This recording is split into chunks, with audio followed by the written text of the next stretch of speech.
Hey, what's going on, guys? Mush back at it with another video, and in today's video I want to take a look at my top 5 PC games coming in November. November is traditionally one of those heavier months in terms of PC game releases, and there are a lot of games coming this month. A lot of big titles, some of them of course as always are going a little bit under the radar, so I wanted to give attention to those titles. And unfortunately, one of my most anticipated games for November isn't coming to PC, at least not right away, and that is Spyro the Reignited Trilogy. I was a big fan of Spyro as a kid. Would really love to play those games on PC. Unfortunately, they will not be coming right away. But Crash Bandicoot The Insane Trilogy did make its way over to PC, so I imagine that some point down the line, Spyro will as well. Unfortunately, we can't talk about that game as far as PC releases, but there are a bunch of other exciting titles to get into. And I try to mix things up in terms of personal excitement as well as just the magnitude of these games. So let's just get right into it and start off with the most notable release of November, and that is Fallout 76. So much controversy surrounding this game, and honestly for a little while I thought the anticipation leading into Fallout 76 and the hype level was more on the mixed side, but recently, just based anecdotally on my comment section, all of you guys seem to be pretty negative towards Fallout 76, and that's kind of incredible to me. It's a brand new Fallout game, it's an online multiplayer game, and I just figured that would be up a lot of gamers' alley. Now, having played the beta, I have to say that there are a lot of enjoyable elements to the game. I mean, there was an issue where the game was deleting itself from gamers' hard drives on PC. Let's hope they get all of those issues remedied, and that was really my main concern heading into the release of Fallout 76. Bethesda games traditionally have issues, especially these open world games. Now you're adding that layer of online play, and potentially this is a train wreck waiting to happen. But based on what I've seen from the beta so far, fundamentally it does look like it could be an enjoyable game. It's just with this game, you might want to wait a week until after its release and then see how people are receiving the game, see how the servers are running, things like that, because I am still pretty skeptical of how this game is going to turn out at launch. I know there's a large portion of you that just have no interest in this game whatsoever. However, it is still Fallout. Maybe the people that are commenting on my videos are just the vocal minority, because I still fully expect Fallout 76 to do pretty well from a commercial side, but we shall see. The game is dropping on November 14th. Let's go from one very controversial game directly into the other. Outside of Fallout 76, of course, November will also be bringing with it Battlefield 5. Battlefield 5 is the latest Battlefield title, and Battlefield has always been a very staple franchise to PC. When you talk about PC gaming, you have to attach Battlefield to it. I remember getting into PC gaming back in like 2011. Battlefield 3 was the game people were talking about on PC. That was a big reason why so many people were building gaming PCs, was to play Battlefield 3. If you remember, that game was released on the Xbox 360,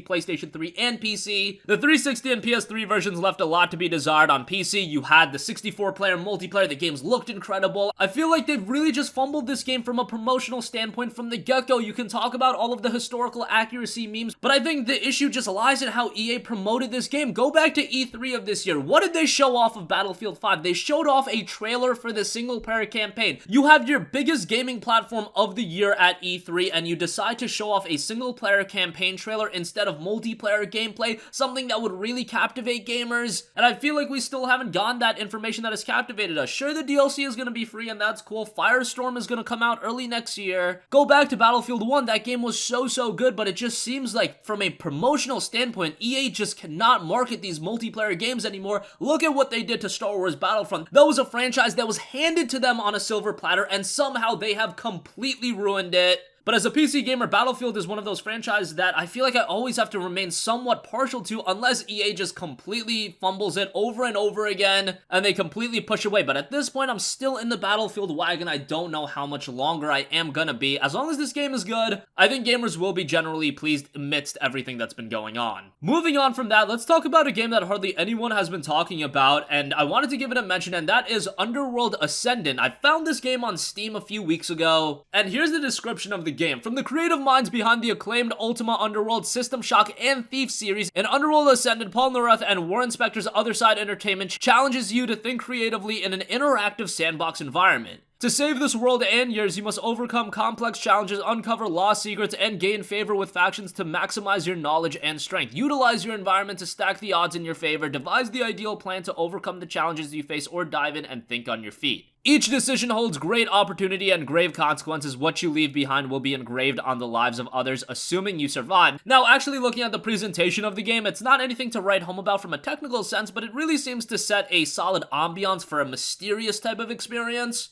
This is a game that hasn't been getting a lot of attention. I don't know how it's going to be priced at, because I think that is something that is really going to make or break the game, at least at launch. If it's priced at around $49.99, I don't see a lot of people picking it up, but hey, $29.99 or anything less than that, depending on how expansive this game is, it could be one to surprise people. At the very least, I would say add Underworld Ascendant to your wish list, and when it's released on November 15th, see how the reception is and go from there. Next up, another pretty major franchise seeing another release, Hitman II. Now, this is the follow-up to the 2016 Hitman title, and that was a game that turned off a lot of gamers. I think primarily because of its episodic release pattern. I thought Hitman 2016 was quite a good game fundamentally, but again, I could understand why the stagnant release, especially because it's not like Hitman was associated with an episodic release pattern. There seems to be a lot of potential with Hitman 2, it coming just a day before the release of Fallout 76. I know Warner Brothers probably didn't plan that. That's probably not the best timing. However, in a timeline where Fallout 76 disappoints a lot of gamers and Hitman 2 turns out to be this surprisingly great game, you could still see Hitman 2 making a significant impact. I could still very much see Hitman 2 making a significant impact. We'll find out as it's released on November 13th. Lastly is another favorite franchise of mine getting its latest game, and that is Darksiders 3. Darksiders 3 was a game that kind of got announced out of nowhere, and we've seen bits and pieces of it leading up to its release, and I have to say, initially when I saw Darksiders 3, gameplay of it at least, and I was just thinking, man, this is gonna be the end of Darksiders with Darksiders 3. However, that gameplay was, of course, a lot earlier on, and the recent gameplay I've seen, they have made a complete 180 on Darksiders 3. It looks fantastic based on the gameplay we're getting right now, and this is the next entry of Darksiders I've wanted for so long. In Darksiders 3, you do play as Fury, a sister of war and death, one of the four horsemen of the apocalypse, and she is a mage, so a different element than your previous Darksiders titles. The one thing I could see push some PC gamers away from Darksiders 3 is the fact that it is going to be a full $59.99. I just don't know if PC gamers associate Darksiders as a full $60 experience, and what I've noticed about PC gaming recently is that you can charge $60 for a game, but it has to be a top tier experience,